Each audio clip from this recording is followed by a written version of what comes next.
This is the PickBits Daily Signal for Tuesday, July 28th, your signal in the day's tech noise. Here's the lineup. 1. An AI agent just ran a government network break-in mostly by itself.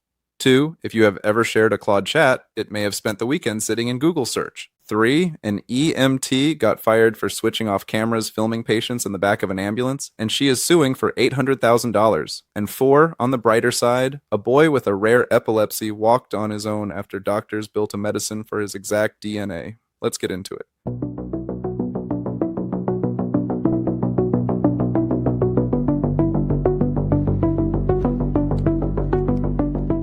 This is the PickBits Daily Signal. Story 1. We have watched this one coast toward us for 2 years. Every AI safety warning had the same nightmare underneath it. An agent that does not just help a hacker, but runs the whole break-in itself. And every year, the honest answer was the same, not yet. This week, not yet ran out. Malware. I'm talking about AI running the entire operation. This is the first documented case of a cyber attack where AI did 80 to 90% of the work, and it happened in mid-September 2020. The Thailand case puts that on a live government network. Threat intelligence firm Hunt.io reported that attackers pointed an open-source AI agent, a tool called Hermes from Noose Research at Thailand's Ministry of Finance, and flipped it into what the software literally calls YOLO mode, no human approval required. The agent explored the network on its own, read through internal files, gathered system data, and went hunting for ways to escalate its own privileges. We only know any of this because the attackers left their own tooling sitting exposed mid-intrusion, which is how researchers recovered a previously undocumented Windows and Linux backdoor they are calling Hades, along with stolen credentials and live session cookies. Nothing was confirmed stolen, so read this as reconnaissance, not a heist.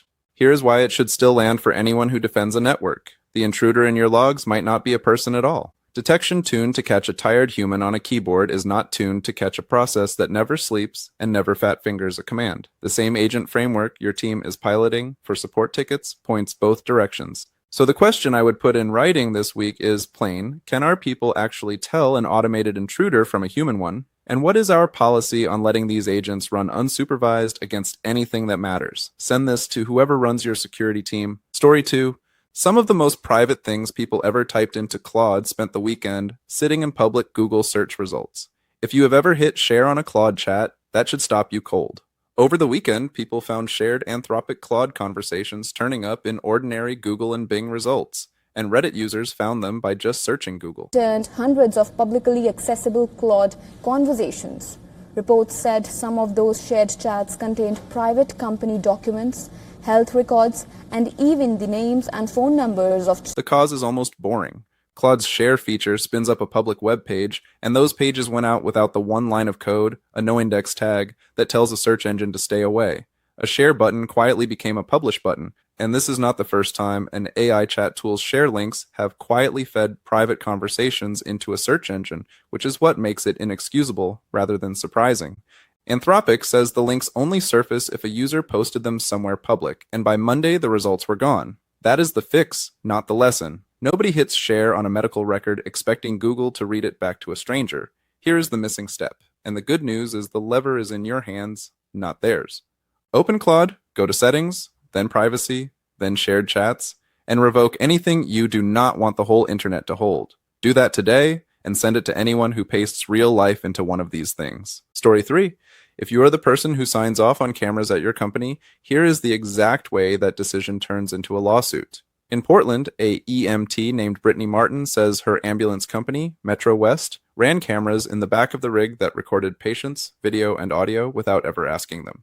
She raised it, supervisors did nothing, so she covered the lens and switched off the microphone in her own truck. Then she says they fired her, and now she is suing for $800,000. Here's how far this kind of monitoring has quietly gone. Have tools capable of logging keystrokes, mouse movements, web activity, or even take screenshots and activate microphones and webcams. Some even snitch on any worker who dares to eat or drink while working. Until recently, making sense of thousands of data points on every individual would have been too complicated. The person who flagged this was not spying on anyone. She was the one who noticed strangers were being recorded and said stop.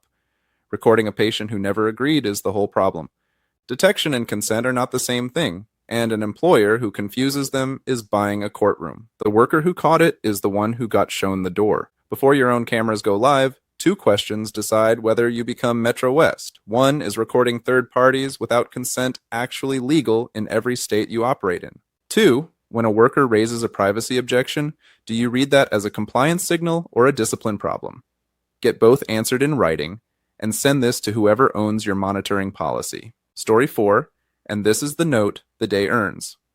A teenage boy took his first steps on his own this year, and the reason is a medicine that did not exist for anyone but him. He and another boy, 9 years old, live with a rare severe childhood epilepsy called SCN2A, the kind that steals development, and the drug industry mostly passes it by because too few children have it.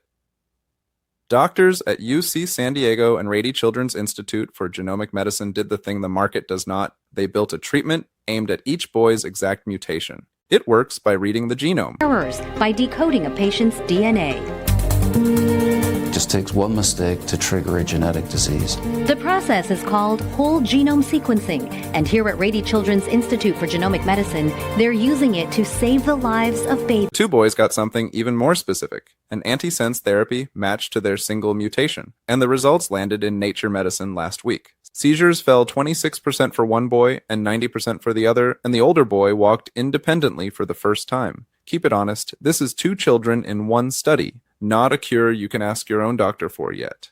This medicine was built for one child and nobody else. That is exactly why it usually never gets made. The market skips kids like these because, story by story, there is no market. What I am watching is whether this stays a miracle for 2 families or turns into a path, and the tell is the funding and the new centers already lining up behind exactly this idea. Follow that thread with us. That's the signal. I'll see you tomorrow.